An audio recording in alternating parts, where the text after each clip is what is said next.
सर्वांना नमस्कार। मी विधान भवनामध्ये आणि त्यानंतरच्या ज्या काही शिक्षकांच्या रिॲक्शन त्याच्यावर आल्या होत्या त्याच्यावर मी वेळोवेळी माझ्या प्रतिक्रिया नोंदविलेल्या आहेत। आज मी जे काही बोललो होतो त्याच्या विरोधात आमचा मोर्चा असं सांगून सर्व शिक्षक संघटनांचा मोर्चा आज औरंगाबादमध्ये झाला। खरं जर बघितलं मित्रांनो, मी काय बोललो होतो, मी सगळं लेजिटिमेट म्हणजे शिक्षकांनी कायद्याप्रमाणे मुख्यालयी राहावं, गुणवत्तादार शिक्षण द्यावं आणि सगळ्या बाकीच्या बेकायदेशीर गोष्टी करणाऱ्या आणि ज्या गुन्हेगारी स्वरूपाच्या शिक्षकांच्या हाताने घडतात, जसं मी सांगितलं की मुख्यालयी राहण्याबाबतचे खोटी कागदपत्र बनवणे, माझा साधा सवाल होता। त्यांचं म्हणणं आहे की माननीय उच्च न्यायालयाने निर्णय दिलेला आहे, आता मुख्यालयी राहायची गरज नाही आहे। मग जर तसं होतं तर मग तुम्ही मुख्यालयीच राहतात असं खोटी कागदपत्र वर्षानुवर्ष का बनवतात, हा माझा साधा सवाल होता। त्याच्यावर मला आजच्या याच्यामध्ये कोणतंही उत्तर मिळालेलं नाही। खरं म्हणजे हा जो मोर्चा आजचा होता, मला असं वाटलं होतं की ते जर माझं काही चुकले असेल बोलण्यामध्ये तर ते आता आम्ही गुणवत्तादार शिक्षण कसं देऊ ते पहिल्या मिनिटापासून शेवटच्या मिनिटापर्यंत बोलतील अशा अपेक्षा होत्या। परंतु आज मला अत्यंत दुःख होतंय हे सांगताना की शिक्षक लोक असे मोर्चे काढू शकतात। म्हणजे एखाद्या वेळेला समाजामध्ये ज्या वेगवेगळ्या प्रवृत्त्या बकावतात, बोकाळतात, तेव्हा सगळ्यात शेवटी शिक्षक असतात की त्यांच्यामध्ये अशा प्रवृत्त्या येत नाही। कोणत्याही प्रकारे बेकायदेशीर नियमाच्या बाहेर ते करत नाही आणि त्यांच्याकडनं समाज घडण्याची अपेक्षा असते। किंबहुना असं असण्याच्या व्यतिरिक्त शिक्षकांनी मोर्चा का काढला आणि त्याचं नेतृत्व कोणी केलं ते आणखी दुर्दैवी आहे। हे इतके असे कुणीही आमच्या विरोधात बोलण्याचा प्रयत्न केला रे केला की आम्ही त्याला चिरडून टाकू। हुकुमशहा जसे वागायचे तशा पद्धतीने शिक्षकांच्या संघटना वागायला लागलेल्या आहेत। त्याचं ज्वलंत उदाहरण इतिहासामधलं आजचं या मोर्चामध्ये दिसलं आणि त्याचं नेतृत्व माझ्या विधान परिषदेतील आमदारांनी करावं यासारखं दुसरं दुर्दैव आमच्या पूर्ण भारताच्या इतिहासामध्ये दुसरं नाही। त्याचं कारण असं की शिक्षकांचा मोर्चा जो होता तो कशा करता होता, नाही आम्ही मुख्यालयी राहणार नाही, आम्हाला काही झालं तरी आमचे पगार वेळेवर मिळाले पाहिजे, ज्या गोष्टी आम्हाला सुखसोयी नाहीये त्या सुखसोयी मिळाल्या पाहिजे, आम्हाला घरे बनवून दिले पाहिजे, आम्हाला आम्हाला आम्हाला ह्या व्यतिरिक्त शिक्षकांनी आम्ही गुणवत्ता कशी सुधारणार, माझ्या गोर गरीब जनतेचे मित्रांनो हे समजलं पाहिजे आपल्याला की त्या ठिकाणी आज ते जसं सांगितलं त्यांनी, आज खरोखर गोरगरीब आणि मागासवर्गीय दीनदलितांचीच मुलं फक्त जिल्हा परिषदमध्ये राहत आहेत हे त्यांनी आज कबूल करताना त्यांना काही वाटले नाही बोलताना की अशी अवस्था झाली आहे माझ्या राज्याची की तिथे फक्त आमची अशी मुलं शिकणार की ज्यांना मजबुरी आहे फक्त। आणि एकीकडे आम्ही राज्य शासनाचा मोठा पैसा त्यांना पगाराच्या रूपाने देतो याच्याकरता की त्यांना कोणतेही ताण नको, त्यांना कोणत्याही समस्या नको, त्यांनी चांगलं शिकवावं, त्याचा त्यांनी गैरफायदा घेतलेला मित्रांनो दिसत आहे। आज बऱ्याच गोष्टीचा उहापोह त्यांनी केला। दुर्दैवाने मला आजचा दिवस कोणता दिवस बोलू अशा मी विवंचनेमध्ये आहे, कारण शिक्षक महोदयांच्या मोर्चामध्ये त्यांनी जे काही भाष्य केले ते अगदी मी जे सांगत होतो की गुणवत्ता खालावलेली आहे त्याला पुष्टी देणारे होते, मी जे सांगत होतो की हे खोटी कामं करतात त्याला पुष्टी देणारे होते, मी जे सांगत होतो की खोटी कागदपत्र बनवून हे शासनाला फसवतात त्याला पुष्टी देणारे होते। आणि सन्माननीय आमदार विक्रमजी काळे बोलले, काय बोलले, आता आजपासून गावागावात जायचं आणि सांगायचं की आम्ही कुठे राहतो, गावात, आम्ही कुठे राहतो, गावात, असं त्यांच्याकडनं वधवून घेतलं मित्रांनो। आणि आणखी सांगितलं मुख्य अध्यापक जे असतात त्यांनी जर विचारलं तर घरून जाताना एक सफरचंद आणि 2 केळी घेऊन जायची.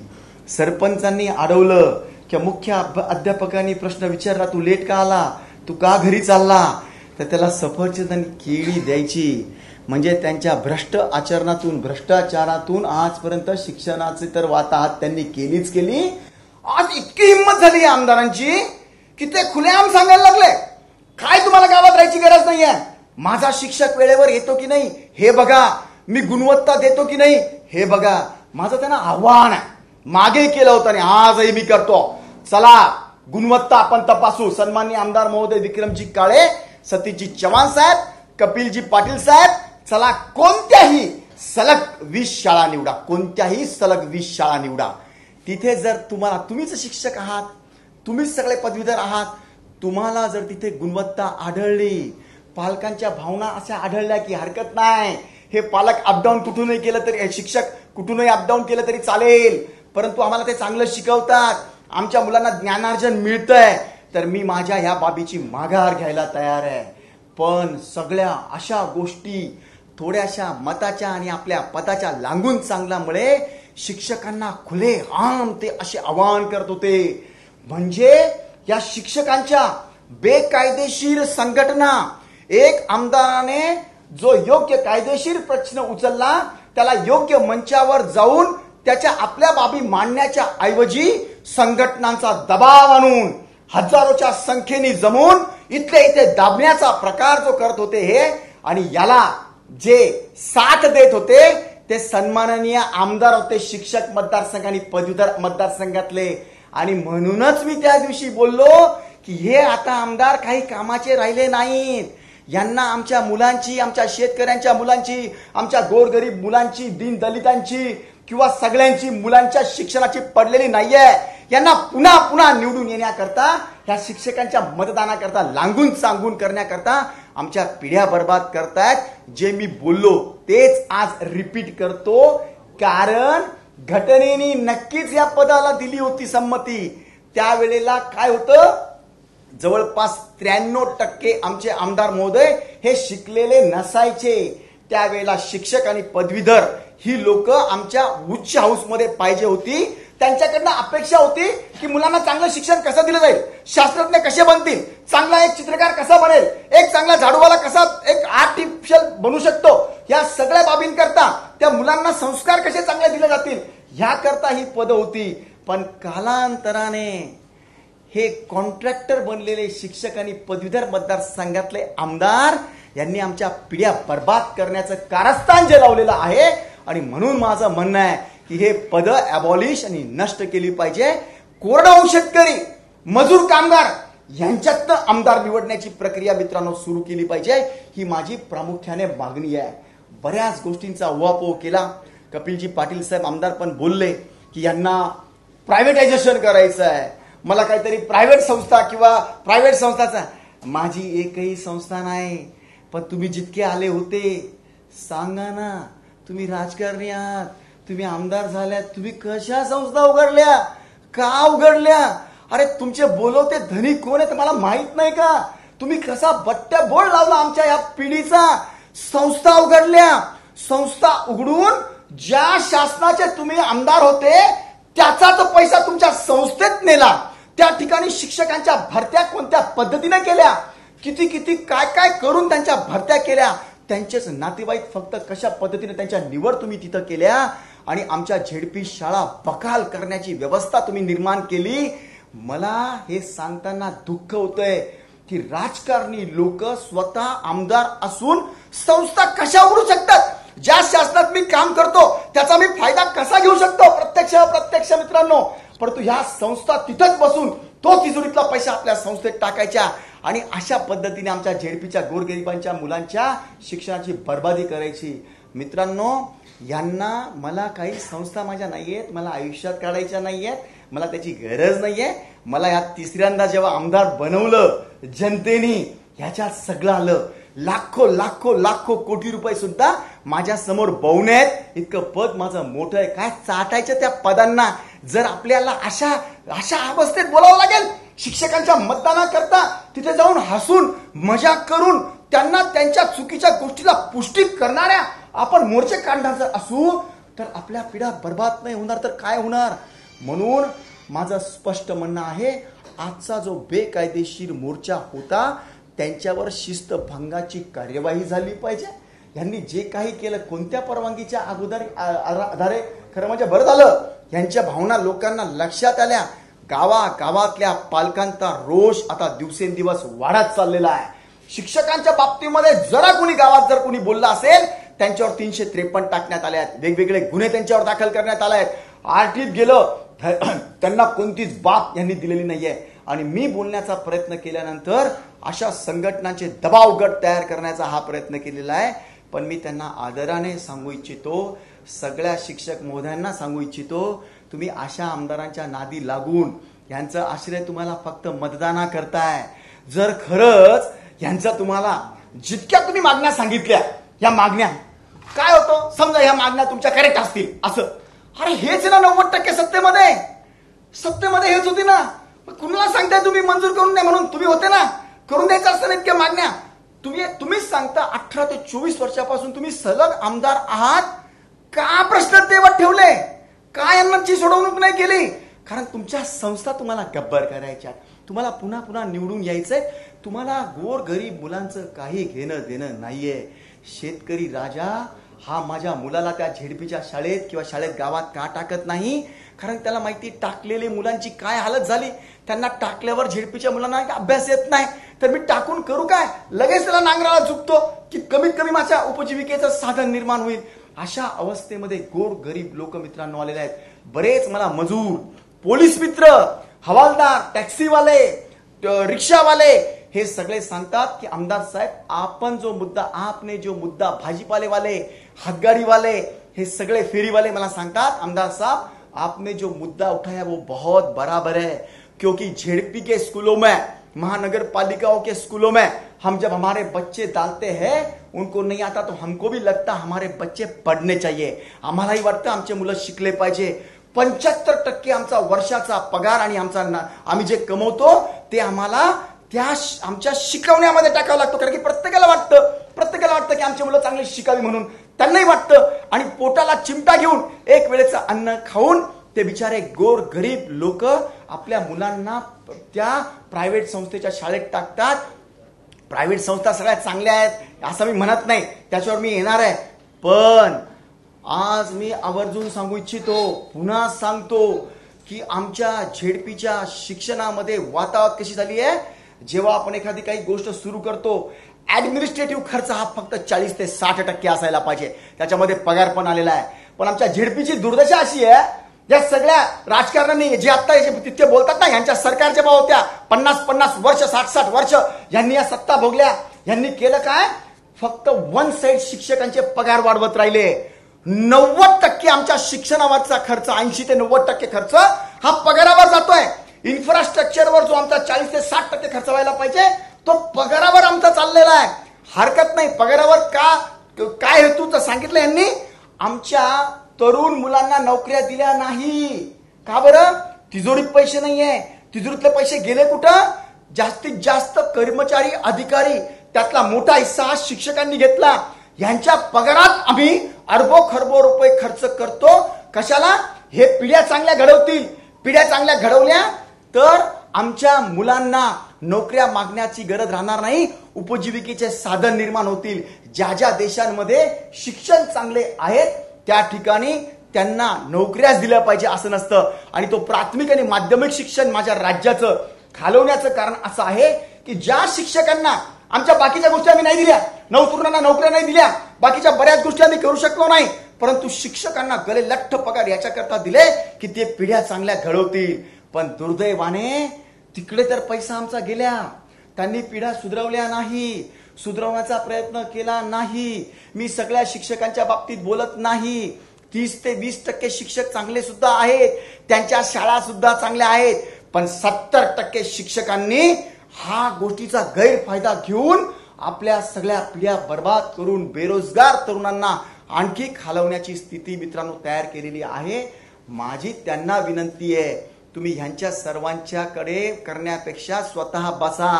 तुमच्या जे काही बेकायदेशीर का असत नाही, आज ज्या संघटना आहेत ना, जसं तुम्ही सांगितलं की आम्ही 18-20 संघटना एकत्र आलो, चांगली गोष्ट आहे. ह्या एक त्याचा सदुपयोग घ्या. या संघटना बसून तुम्ही याच्यातला मार्ग काढा. तुम्हाला आज न उद्या याचं उत्तर द्यावं लागेल. तुमच्या गावागावातल्या जनतेचा क्षोभ निर्माण होतोय. मला चांगलं वाटत नाही की गुरुजनांच्या बाबतीमध्ये अशा लोकांच्या मानसिकता असाव्या म्हणून तुम्हाला आत्मचिंतन करण्याची गरज आहे. आत्मचिंतन करताना आमदारांना घेऊ नका.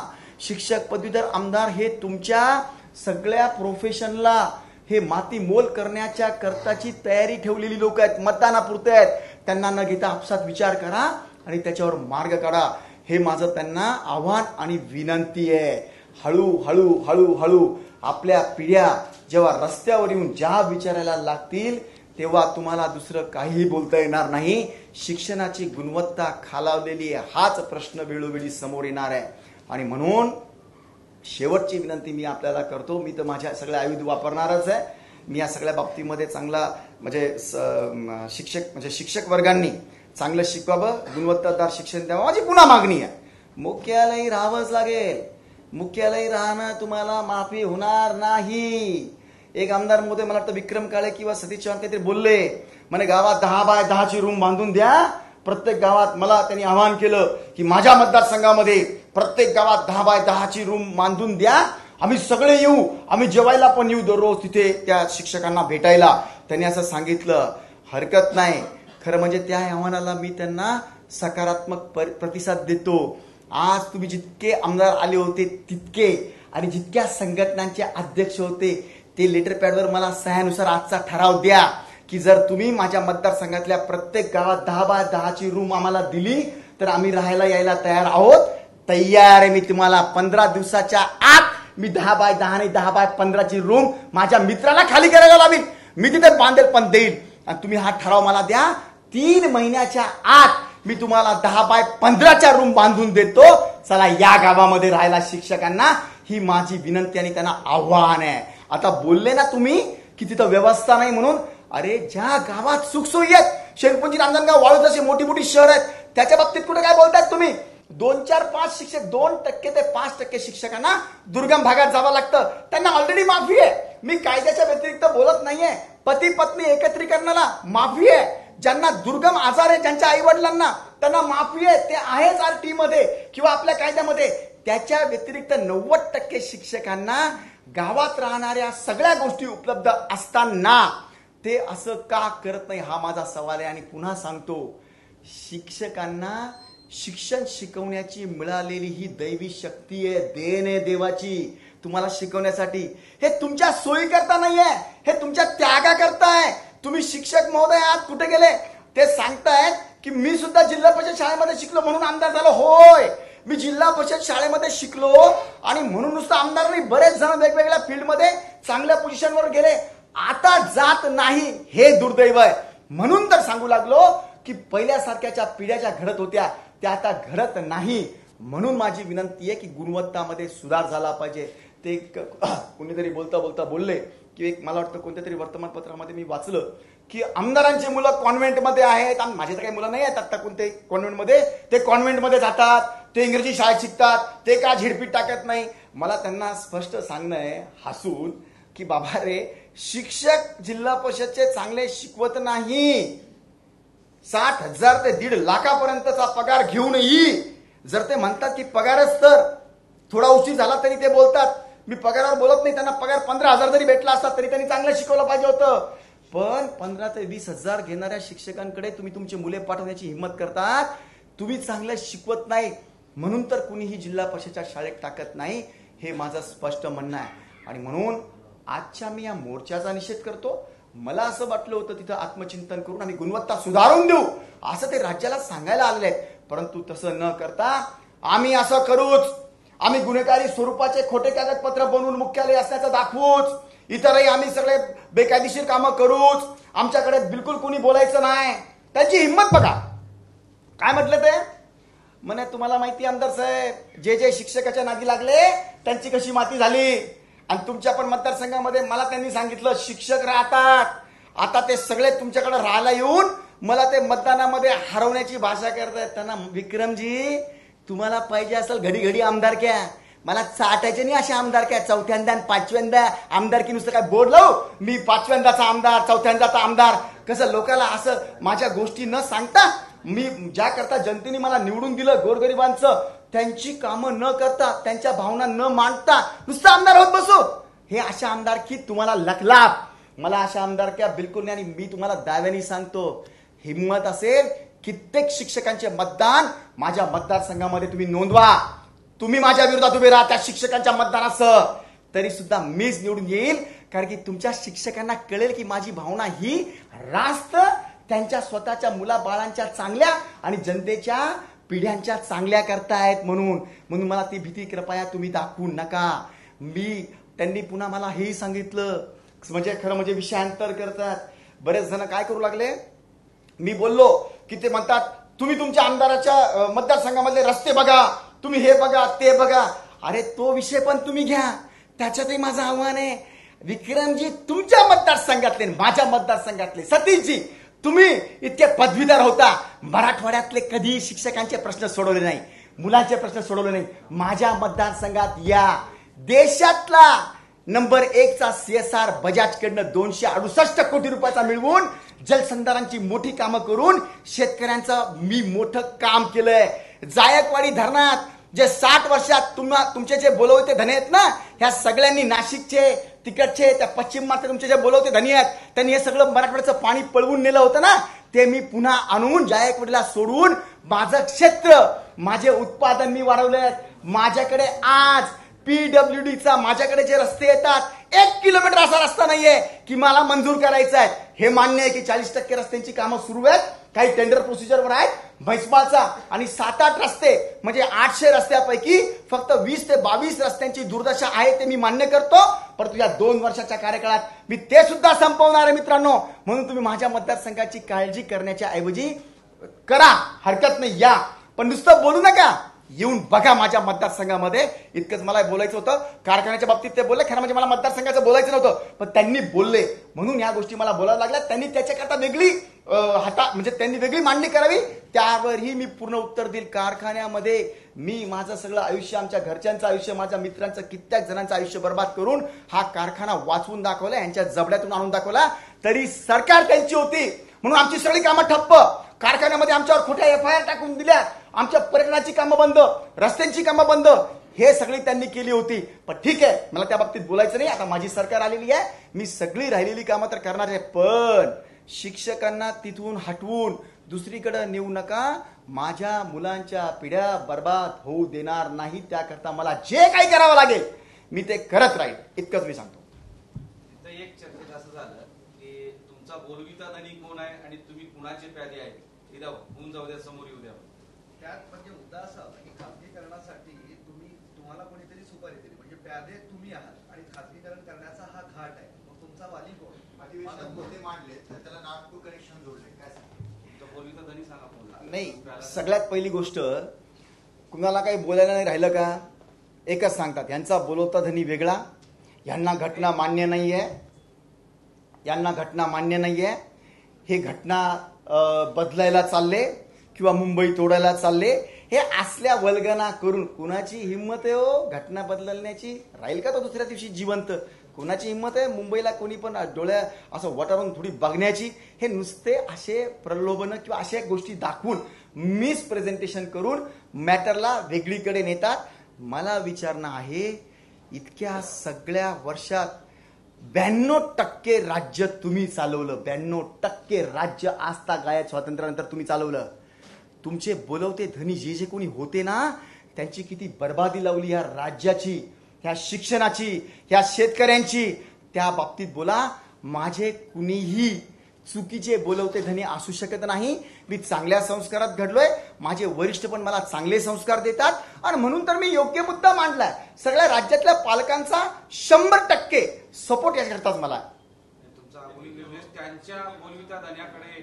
किंवा त्यांचे कोण प्यादे त्याच्यावर आहे काय बघा त्यांची सिस्टम कशी आहे ह्याला मुद्दाम काहीतरी राजकारणाचा टर्न द्यायचा मला त्यात जायचं नाहीये बऱ्याच गोष्टी आहेत हे का घडलं हे राज्याला माहिती आहे आणि त्यांचे बोलवते धनी आता काय करायचं समजा मी एखादं काही पाप केलं असेल तर म्हणजे समजा आता मी उदाहरण ते त्यांनी तसं केलं मी सांगत नाही एखादा काय असतो गावामध्ये की काही तो डल्ला मारतो किंवा दरोडा टाकतो, चोरी करतो आणि मग लोक पळायला लागले, तो पण त्याच्यात सामील होतो आणि अरे पकडा रे चोरला. असली अवस्था या सगळ्यांची झालेली आहे.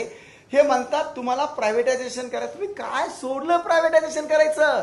अरे स्वतःच्याच, मी सांगितलं ना, मला तुम्ही सांगता की मला संस्था बळकट, माझी कोणतीच, मला कधी आयुष्यात संस्थेची गरज मला करायची कळत नाही मला.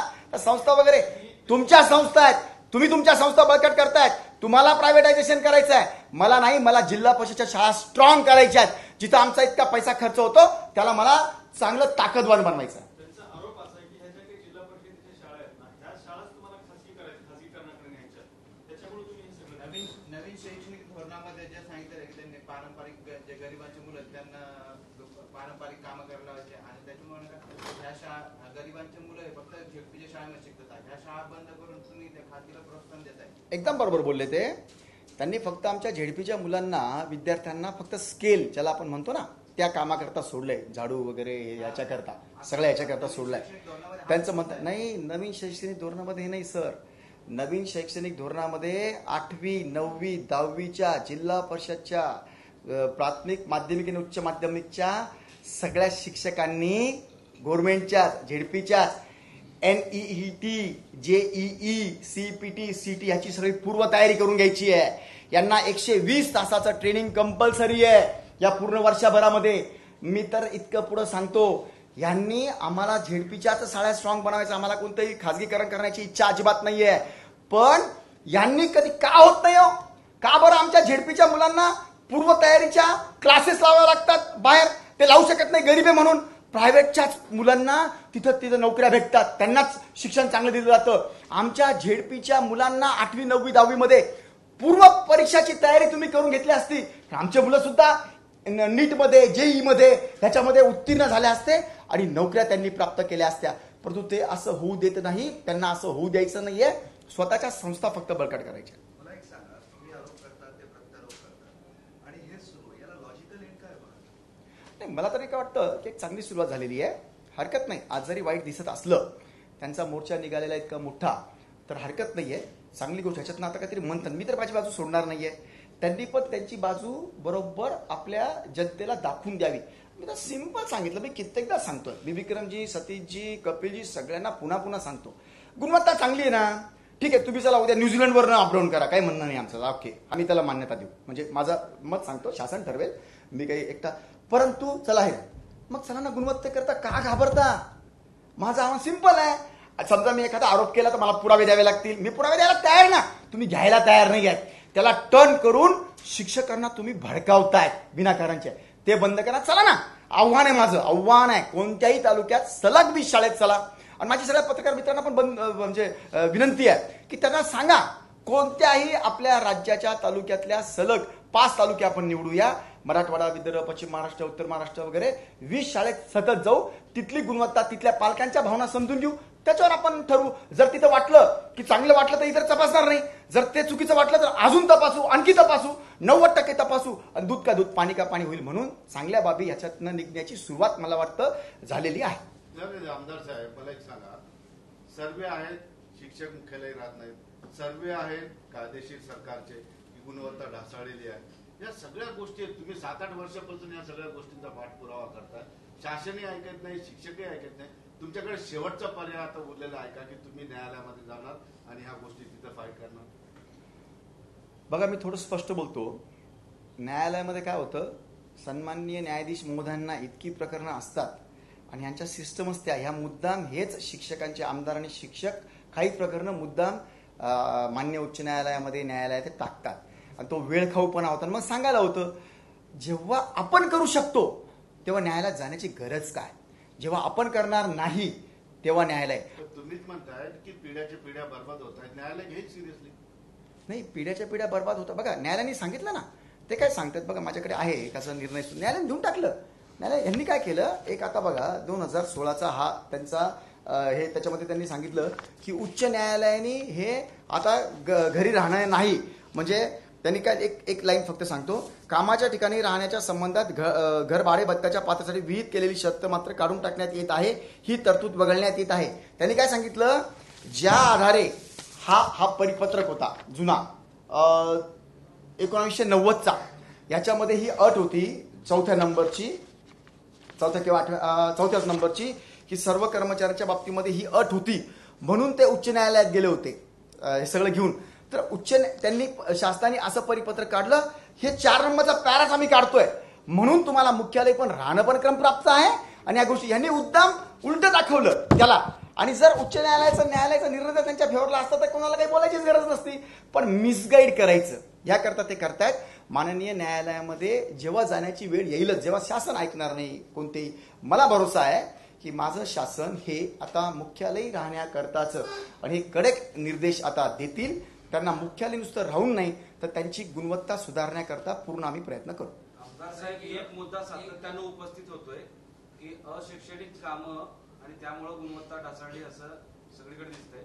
एवढे अशैक्षणिक काय 150-250 कामं आहेत ते बाजूला राहिले आणि तुम्हाला फक्त मुख्यालयाचाच विषय का आठवला, आणि तेही गेल्या 15 वर्षांपासून तुम्ही आमदार आहेत असाही आरोप केला जातोय. एवढ्या वर्षात तो हा विषय कधी लक्षात आला नव्हता, आताच का तुम्ही तो घेताय आणि मग त्याची का आठवण नाही तुम्हाला अशैक्षणिक कामाची? बघा काय असतं, जसं आता मला वाटतं मागच्या माझ्या प्रेसमध्ये पण कुणीतरी तिथून मला विचारलं होतं हीच गोष्ट की तुम्ही आजच का उठले म्हणून. काय असतं, सतत पहिली गोष्ट मी हे 9 वर्षापासून उचलतोय हा मुद्दा. माझ्या प्रत्येक आम सभेतल्या प्रोसिडिंगमध्ये तुम्ही बघाल, शिक्षकांचे मी मेळावे घेऊन सांगितलेलं आहे. मी 5-6 PRCला गेलो त्या ठिकाणी पण सांगितलेलं आहे. काय असतं, जसं आज शिक्षक सांगतात ना की बा खच्चीकरण होईल वगैरे, तर अशा गोष्टी थोडं नाजूकतेने घ्यायला लागत असतं, स्टेप बाय स्टेप जायला लागत असतं. आता मला पर्यायच उरला नाही की माझ्या हाऊसमध्ये ह्या बाबी मांडून त्यांना काही वाटो. आज ते म्हणतात की शिक्षकांच्या सन्मानासाठी, आता सन्मान काय असा मागून मिळतो का, आम्हाला सन्मान द्या आम्हाला. पालकांनी स्वतः तुम्ही सन्मानित आहात असं बोललं पाहिजे. आज ते बोलत नाहीयेत. पालकांमध्ये शिक्षकांच्या बाबतीमध्ये प्रचंड रोष आहे. त्यांना मान सन्मान देण्याऐवजी त्यांना काय काय बोलतील अशा अवस्था झालेल्या आहेत. म्हणून मी हा मुद्दा आजच्या आज उचललेला नाही. मुद्दा मी सतत उचलत होतो. जेव्हा आता काही पर्यायच माझ्याकडे शिल्लक उरलेले नाहीत, ह्याचे सगळे पुरावे माझ्याकडे आहेत, म्हणून हा मुद्दा मी आता प्रखरतेने उचललेला आहे. तुम्ही सातत्यानं काही दिवसांपासून मुख्यालय राहत नाहीत म्हणून शिक्षकांना जबाबदार धरताय, परंतु मुख्यालय राहतात नाही याला तपासण्याची एक यंत्रणा आहे. मुख्याध्यापक आहे, त्याच्यानंतर वरिष्ठ अधिकारी आहे, त्यानंतर वरिष्ठ अधिकारी आहे, त्यानंतर गटविकास अधिकारी आहे, त्यानंतर उपशिक्षण अधिकारी आहे, त्यानंतर शिक्षण अधिकारी आहे, त्यानंतर CEO आहे. बरोबर, ही सगळी यंत्रणा आहे हे तपासणीसाठी. ही गप्प बसली म्हणून हे आजच्यापर्यंत पोहोचलं का? मग ह्यांच्यावर का कारवाई नको? सातत्याने शिक्षकालाच का तुम्ही धारेवरती धरता? एकदम बरोबर विचारलंय आपण. प्रश्न असा आहे की या सगळे जर मुख्यालय राहत नाही किंवा गुणवत्तादार शिक्षण देत नाही, त्यालाही जोडतो मी. गुणवत्तादार शिक्षण देण्याकरताच्या सुद्धा व्यवस्था केंद्र प्रमुख, विस्तार अधिकारी, या सगळ्या जसं block education officer, deputy education principal सेक्रेटरीपर्यंत दिलेलं आहे. एकदम बरोबर आहे. हाच तर मुद्दा आहे. दिवसेंदिवस या शिक्षकांच्या संघटनांच्या दबावाखाली हे सगळे आमदार तिथे हाऊसमध्ये शिक्षकांच्याच मागण्या, शिक्षकांनाच सोडा, कोणी एक अधिकारी जर शिक्षकांवर कारवाई करायला लागलं, हे लगेच आमदार त्यांच्यावर दबाव टाकतात आणि हे कारवाई करू देत नाही. हे बरोबर आहे, हे अधिकारी कारवाई करत नाही म्हणून मी सांगितलं या अधिकाऱ्यांवर पण FIR टाका म्हणून. मी राज्य शासनाला पत्र लिहिलंय, मी त्याच्या कॉपीज देतो तुम्हाला. मी PRC कमिटीमध्ये पुराव्यासकट सांगितलंय की इथल्या केंद्र प्रमुखांनी आणि ह्या विस्तार अधिकाऱ्यांनी खोटे रिपोर्ट बनवले आहेत. तुम्हाला आश्चर्य वाटेल की 5 ठिकाणच्या PRC मध्ये सगळे रिपोर्ट जे आले नुसते शिक्षकांचे नव्हते, ग्रामसेवक किंवा MO, मेडिकल ऑफिसर, इतर सगळे आणि शिक्षक 100% मुख्यालयी राहतात असा आमचा रिपोर्ट समोर दिला होता. 15 दिवशी ते आम्हाला कॉपी देतात. मी 200-200 मुलं प्रत्येक गावात पाठवले, सगळ्या गावागावात तिथले सगळे रिपोर्ट घेतले, सरपंचाचं स्टेटमेंट घेतलं, गावं हुडकली, ते कुठं राहतात त्याचेही पुरावे दिले आणि मी त्या PRC मध्ये फाईलच्या फाईल मी मांडल्या की हे माझे पुरावे, तुम्ही खोटे आम्हाला रिपोर्ट आज दाखवतायत, तुमच्यावर कारवाई काय होऊ नये. तिथल्या सन्माननीय अध्यक्ष महोदय आमचे जे होते अध्यक्ष महोदय PRC कमिटीचे, त्यांनी त्याची नोंदही घेतली आणि त्याप्रमाणे त्यांनी पत्रही दिलं की यांच्यावर ऍक्शन घेण्यात यावी म्हणून. या सगळ्या गोष्टी करतोय, परंतु ही गोष्ट मान्य केली पाहिजे की शासनामध्ये काही लोक दबावाला बळी पडून ऍक्शन घेत नाही आणि अधिकारी कर्मचारी. मी आता परवा शेनपुंजी रांजणगावला गेलो होतो. एक मला वाटतं निकम नावाचे शिक्षक आणि 5-6 शिक्षक काय म्हटलं माहिती का, साहेब केंद्र प्रमुखांनी आमचं येऊन धडा घेतला पाहिजे, आम्ही काय शिकवतो विचारलं पाहिजे. माझ्या आयुष्यात कधी आले नाही म्हणे केंद्र प्रमुख. म्हणजे हे फक्त खोटे रिपोर्ट बनवतात दर हप्त्याला. त्यांना दर हप्त्याला किती चक्रा माराव्या, ब्लॉक एज्युकेशन ऑफिसरने किती चक्रा माराव्या, एज्युकेशन ऑफिसरने किती चक्रा माराव्या, कसे रिपोर्ट घ्यावे, हे सगळं मॅन्युअल दिलेलं आहे. एकदाही हे जात नाही, खोटे रिपोर्ट देतात. आणि ही हायरार्की म्हणजे सगळ्यात शेवटचा टप्पा राहिला पाहिजे. शिक्षक जे बरबटले नाही पाहिजे, हे खातं बरबटून अधिकाऱ्यांची चैन हायरार्कीच्या हायरार्की ह्याच्यामध्ये तुडुंब बुडालेली आहे. आणि म्हणून ह्या पालकांना काही बोलायला राहिले नाही, म्हणून मी सुरुवात केली आहे. आणखीन एक शेवटचा प्रश्न विचारतो की तुमच्या गट शिक्षण अधिकारी जे आहेत त्यांनी पत्र काढलं की अशा पद्धतीनं मुख्यालय उपस्थित राहावं, नाहीतर कारवाई करण्यात येईल, पगार रोखत. महाराष्ट्रभरामध्ये एकमेव मतदारसंघ जो तुमचा जिथं असं गट शिक्षण अधिकारी पत्र कसा काढतो, त्यावर तुमचा दबाव आहे का? अशा पद्धतीने पत्र काढायला तुम्ही भाग पाडलं का? आणि तुमचंच असं काय आहे की त्याच गट शिक्षण अधिकाऱ्याला असं काय वाटायला लागलं की मुख्यालय राहतं?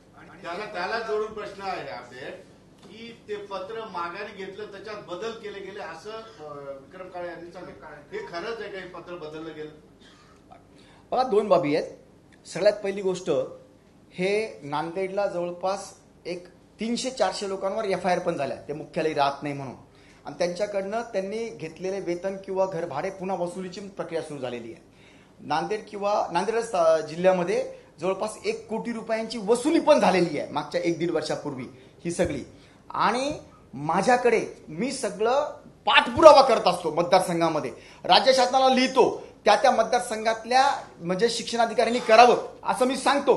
पण यांच्यावर माझा दबाव असण्याचं कारण नाही, कारण कायदेशीर मी बाबी बोलतोय. उलट त्यांचा दबाव होता, त्या दबावाला माझ्याकडचे गट शिक्षणाधिकारी मी विधानसभेत प्रश्न मांडण्याच्या अगोदरही त्यांनी केलेलं आहे. तसं मी जेव्हा विधानसभेमध्ये प्रश्न मांडला त्याच्या अगोदरही त्यांचे वेतन थांबवण्यात यावे.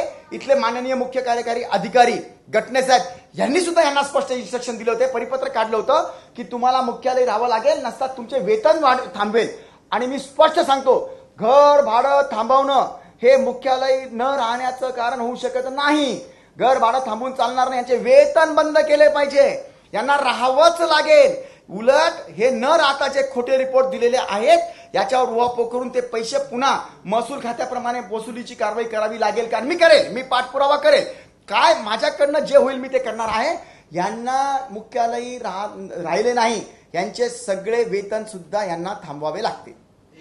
पदवीधर आणि शिक्षक आमदार जे आहेत, पदवीधर आणि शिक्षक आमदार, त्याच्यावरती तुम्ही मागले 2-3 दिवस आरोप करताय की त्यांनी मतदारसंघ त्यांचे रद्द करावे. आज सतीश चव्हाण म्हटलं की त्यांना रद्द करायचं, त्यांनी बोलून दाखवण्यापेक्षा काहीतरी कृती करावी. तुमचं सत्तेमध्ये तुम्ही केंद्राकडे याबाबत विचार नका करत नाही, कारण बाबासाहेबांचे राज्यघटना आहे किंवा संविधान, त्याच्यामध्ये तुम्हाला बदल करण्याचा अधिकार नाही, तरी पण तुम्ही हा मुद्दा उचलून जाताय. याच्यावरती तुम्ही बोलतो ताई, तुम्ही काहीतरी बोलत होता, बोला. माझं असं म्हणणं होतं की तुम्ही हे जे काही मुद्दे मांडले त्यात शिक्षकांचं असं म्हणजे विशेषतः महिला शिक्षिका ज्या आहेत त्यांचं असं म्हणणं आहे की आम्ही मुख्यालयी थांबतो. बऱ्याचशा शाळा या आपल्याकडे द्विशिक्षकीय आहे, तुम्हालाही माहिती आहे. पण तिथे ग्रामसेवक असेल किंवा सरपंच असेल किंवा जे लोकप्रतिनिधी आहेत त्यांच्याकडनं त्रास होतो. शाळेत कुठलीही गोष्ट करायची तर त्यांच्या परवानगीशिवाय करता येत नाही. आणि मुख्यालयी राहायचं, मग त्यांचा सगळा रोष कोणी पत्करायचा, मग तिथे पुढे सगळं कुठलीही कारवाई करायची किंवा गुन्हा जरी दाखल करायचा झाला कोणाच्या विरोधात तर त्या शिक्षकांनीच गुन्हा दाखल करावा असं पण त्यांना म्हटलं जातं प्रशासकीय शब्दांमध्ये. तर मग हे कोण याची जबाबदारी घेणार? त्यामुळे ते राहायला तयार नाही. बघा काय बोलतात ते त्यांना हे नेऊ लागलं. कशाला कुणी राईट टू एज्युकेशनच्या ऍक्टमध्ये त्यांना काय नाकारायचं आणि काय ऍक्सेप्ट करायचं ते स्पष्ट दिलेलं आहे. आता जेव्हा 151 कामाचा पण मुद्दा आला, त्यांनी कोणती कामं करावी हे स्पष्ट दिलेलं आहे. त्याच्या व्यतिरिक्त त्यांना तो नाकारण्याचा सुद्धा अधिकार आहे. आणि इतकंच नाही, उलट कामं न करता मी तुम्हाला कित्येक उदाहरण दाखवतो. BLOंनी कोणत्याही नोंदणी न करता सुद्धा पैसे उचललेले. मी तर अजून त्या करप्शनवर गेलेलो नाहीये. कामं करत नाहीच हे. 151 कामातनं पहिली गोष्ट तर काय माहिती, मी मागे पण बोललो, काही पण दाखवलं त्यांनी. घंटी वाजवणे, घटक चाचणी घेणे, परीक्षा घेणे, निकाल जाहीर करा, शिक्षणाचाच भाग आहे ना. तुम्हाला काय त्याच्या व्यतिरिक्त सांगितलं का? आणि त्याच्या व्यतिरिक्त हे कामं न करताच पैसे उचलतात. उलट जसं आता सांगितलं, जिल्हा परिषदच्या ह्या संस्था भ्रष्टाचाराचे अड्डे बनले आहेत. यांना इथे सुद्धा पैसे म्हणजे मुख्य अध्यापक सुद्धा यामध्ये ज्या गोष्टी करत नाही त्या दाखवून पैसे उचलतात. बऱ्याच गोष्टी आहेत. इतकंच नाही, शिक्षकांची मुलं राईट टू एज्युकेशन मध्ये ज्या गोरगरिबांच्या मुलांना राहण्याकरता शासन देतं, यांची पण मुलं ते टाकायला लागलेली आहे. आपण जो मला मुद्दा विचारला की पदवीधर आणि शिक्षक मतदारसंघ हे अबॉलिश करावे, हा जो मी आता मुद्दा मांडला तो मी 100% केंद्र सरकारला कारणासह लिहिणार आहे. सर माझा प्रश्न मी पुन्हा एकदा तुम्हाला सांगते. माझा प्रश्न असा आहे की ज्या महिला शिक्षिका आहेत त्यांचं असं म्हणणं आहे की आम्ही मुख्यालयी राहतो, बऱ्याच महिला शिक्षिका राहतात मुख्यालयी, पण लोकप्रतिनिधी, ग्रामसेवक आणि सरपंच किंवा तिथली जी शालेय व्यवस्थापन समिती आहे त्यांच्याकडनं त्यांना बऱ्याच वेळा त्रास होतो. कसा त्रास? त्या मुख्यालयी नाही राहायला काय त्रास म्हणजे मला कळलं नाही. त्रास काय?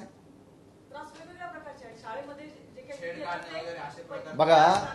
बघा आता असं बोललं तर मग आता सगळंच संपलं बरं का. आता मला सांगा ताई, गावात राहतात ना बाकीचे पण, आणि गावात गुरुजनांना वेगळा स्थान असतो. असं कसं काय कोणी पण गावात काय मुली राहत नाही, माता भगिनी राहत नाही, त्यांचं असं नाही होऊ शकणार. ही गोष्ट धादांत म्हणजे आपल्या कोणते अस्त्र वापरतोय कोणत्या वेळेला अशी गोष्ट आहे. जर त्रास होत असेल त्याला कायदा आहे, महिलांना विशेष संरक्षणाचे कायदे आहेत, त्यांनी ते पाळावेत.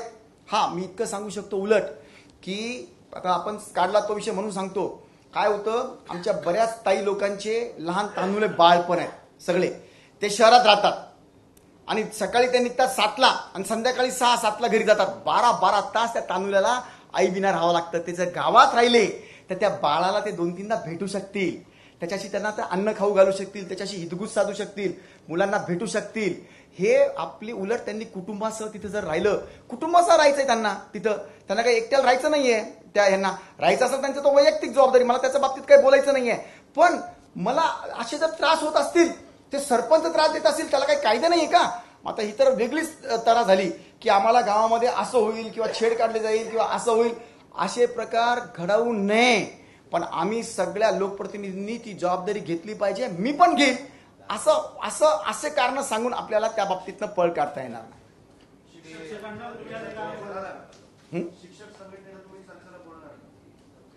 मी ऑथराईज शिक्षक संघटना ज्या असतील त्या शासनाशी चर्चा करतील. जर शासनाने मला त्याच्यामध्ये सहभागी होण्याकरता विनंती केली तर मी जाईल. त्याचबरोबर तुमच्या दोघांच्या भांडण्यामध्ये विद्यार्थ्यांचं नुकसान होत नाही असं वाटत नाही. आधी लॉकडाऊन माझं उलट म्हणणं असं आहे, कोरोना काय म्हटले, लॉकडाऊन काय, आधी लॉकडाऊन मध्ये शाळा सगळ्या बंद होत्या आणि त्याच्यानंतर आता पुढे शाळा व्यवस्थित चालू व्हायला लागल्या. या दोघांच्या भांडण्यामध्ये विद्यार्थ्यांच्या मानसिकतेवर परिणाम होत नाही का? शिक्षकाकडे चांगले शिक्षकाकडे बघण्याचा दृष्टिकोन चेंज होत नाही. बघा एखाद्या गोष्टीचा जेव्हा ऱ्हास होतो ना तेव्हा वाईटातनं चांगलं घडत असतं. मला सांगा ना तुम्ही, विद्यार्थ्यांची कोणती बरबादी शिल्लक राहिली बरं? आमच्या इतक्या पिढ्या बरबाद. तुम्ही घडी घडी सांगू लागलो लहान मुलांना शिकवली. तुम्ही कोरोना सांगितलं, सुरुवात खरं कोरोनातनं जास्त झाली. कशी माहिती का? कोरोनामध्ये विक्रमजी काळे आणि सत्यजित चव्हाण साहेब यांचीच सरकार होती आणि कपिल पाटील यांचीच सरकार होती. यांनी काय केलं माहिती आहे? तिथं शिक्षक काय बोलले नाही जास्त, एकच शिक्षक बोलले. यांना अक्षरशः सगळं राज्य बंद आणि फक्त त्या शासनाने दारूच्या दुकानात हे ठेवल्या होत्या. म्हणजे बघा आपल्याला इन्कमच्या दृष्टिकोनात दारूच्या दुकाना फक्त सुरू केल्या आणि त्याच्यामध्ये 10% शिक्षकांना तिथं लाईन लावायला थांबवलं. तेव्हा शिक्षकांना काही वाटलं नाही. त्या बाबतीत मला लाज वाटली मला. आणि मी बघितलं त्यावेळेला शिक्षकांनी ते 10-20% काम करत होते, लसीकरणाचं पण काम करत होते. पण 80% शिक्षक हे मुख्यालयी न राहता त्यांनी मुख्यालय गावागावात राहून काय केलं पाहिजे होतं? माझ्याकडे लसीकरण आज आलेलं आहे, आज इथं पेशंट दगावतोय, याला अँब्युलन्सची गरज आहे, इथं कोरोना जास्त झालेला आहे, बजाजमध्ये खाटा उपलब्ध आहे की नाही, घाटीमध्ये किती खाटा उपलब्ध आहे, हे त्या शिक्षकाला सगळं माहिती असलं पाहिजे होतं. त्यांनी त्या कोरोनावर चांगलं काम करण्याच्या ऐवजी त्यांनी पळ काढला. आमच्या आपत्ती व्यवस्थापनामध्ये साथ दिली नाही. 80% शिक्षक 20%नी काम केलं. मी त्याचे धन्यवाद देतो, त्यांना सलाम आहे. पण 80% शिक्षक आपल्या शहरामध्ये फक्त आपले कुटुंब सांभाळत बसले आणि खेड्यापाड्यांना त्यांनी वाऱ्यावर सोडलं. म्हणून माझी त्यांना ह्या विद्यार्थ्यांची ही चांगली घडण होण्याकरता, जर असं असतं ना तर हाच मोर्चा पालकांनी काढला असता. जर समजा माझं म्हणण्यामध्ये जर काही तथ्य नसतं तर पालकांनी मोर्चा काढला असता या बाबतीमध्ये. ग्रामसेवकांना जे पत्र द्यायचं मुख्यालय राहण्याचं शिक्षकांना, तेच मुख्यालय राहत नाही. बघा मी शिक्षकांचा मुद्दा घेतला, त्याच्यात सगळं आलं. समजा मुख्य कार्यकारी अधिकाऱ्याला जर पत्र काढायचं असलं ते फक्त शिक्षकांकरता थोडी काढतील. ग्रामसेवक आले, तलाठी आले आणि चालू झालंय. लक्षात आलं ग्रामसेवक तलाठीनं सुद्धा की आपल्यावर पण हे येणारच आहे म्हणून त्यांनी रुमा हुडकणं चालू केलंय. तीच विनंती शिक्षकांना, रुमा हुडका, राहा, गुणवत्ता सुधारा, पुढे चला.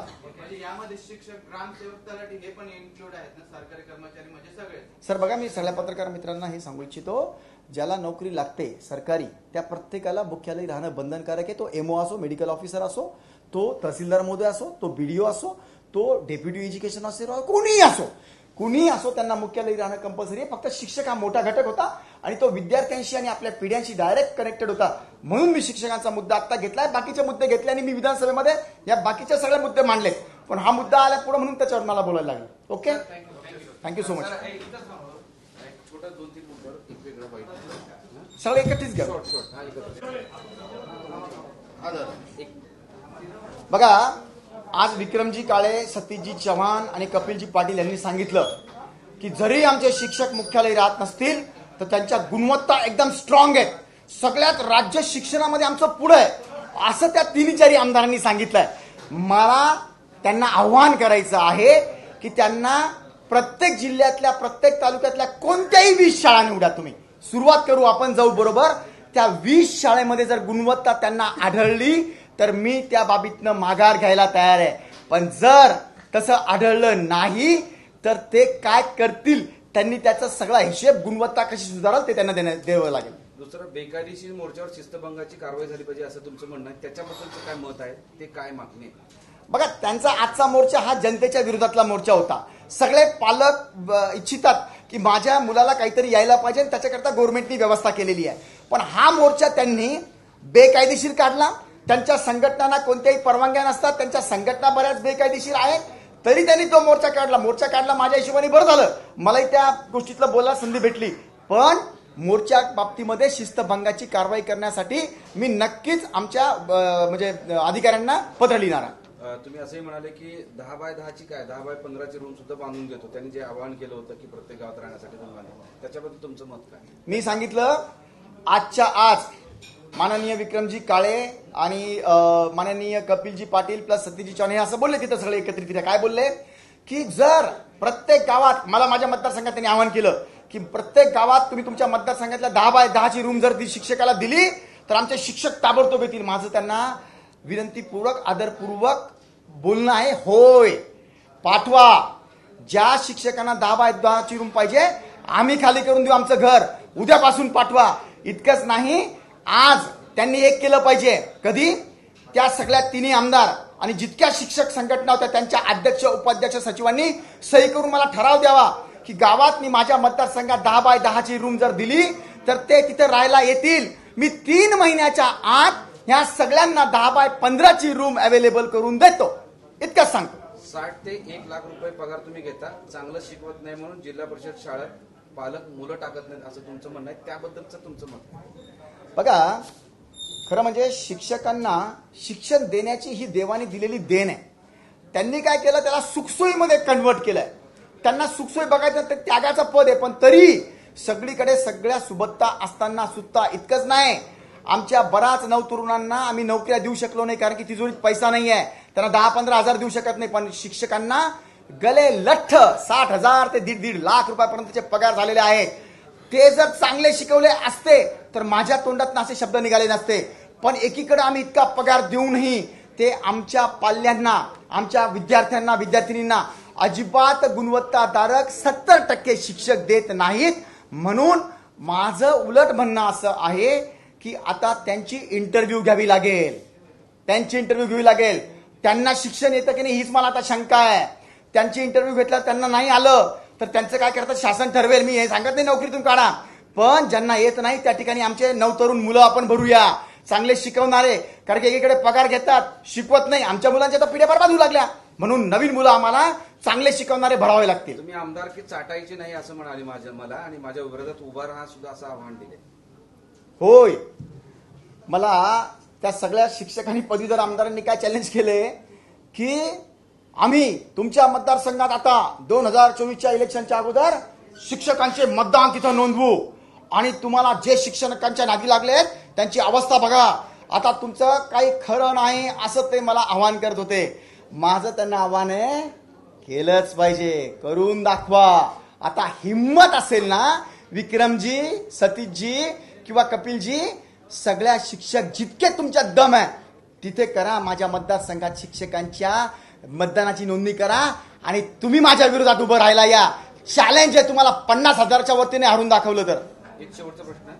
कॉन्ट्रॅक्टर बनलेले हे शिक्षक आणि पदवीधर आमदार आहेत आणि त्यांनी पिढ्या बर्बाद केल्या असं तुमचं वाक्य होतं. काय होय, बघा ना तुम्ही, हे पदवीधर संघाचे शिक्षक आपले आलेले हे पदवीधर हे कोण आहे? कॉन्ट्रॅक्टर. यांचं सगळे पार्श्वभूमी म्हणजे सिस्टम काय, पैसे देऊन सगळं करून उच्च हाऊसमध्ये जायचं आणि काय करायचं, आपल्याला जनतेच्या फेवरला किंवा मुलांच्या फेवरला नाही बोलायचं, आपले मतदानाच्याकडे बघून लांगून चांगूनपणा करून शिक्षकांच्या फेवरला, फक्त फेवरला म्हणजे चांगलं असतं तर गोष्ट वेगळी आहे, पण आपले सगळे शेतकऱ्यांचे आणि गोरगरिबांचे मुलं बर्बाद होतील तरी चालतील, पण आम्हाला मतदान द्या, आम्ही कॉन्ट्रॅक्टर राहिलं पाहिजे, आम्हाला ही पदं पाहिजे. अशा अवस्थेतून हे आमदार व्हायला लागले. ह्यांच्या पदं अबॉलिश केली पाहिजे.